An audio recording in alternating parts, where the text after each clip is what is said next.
Hi friends అందరికి. ఈరోజు అయితే తోటలోకి వచ్చేసరికి చాలా లేట్ అయిపోయింది. బర్రెలు అయితే ఈ మళ్ళా కట్టేసినాం. ఎండకైతే మాడిపోయినాయి. ఈరోజు అయితే ఈ బర్రెలకైతే బాగా ఎమ్మటే ఉరికి రావాలి. తోటలోకి అయితే కొంచెం ఎండ కాల్చిన వేసుకోవు.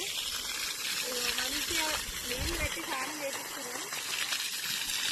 చల్లగా బిడ్డ వండుకొని అయితే 20 నిమిషాలు అవుతుంది. అన్న వేసుకుంటున్నాడు మన వారిని. మానవతి ఎరిచినట్టు అయిపోయింది. నాకు కూడా పట్టుకోకుండా చేయను అంటే అర్థం వేసుకున్నాడు. ఇక ఈ మళ్ళా మంచిగా వేస్తున్నాయి. రోడ్ల గడ్డ అయిపోయింది.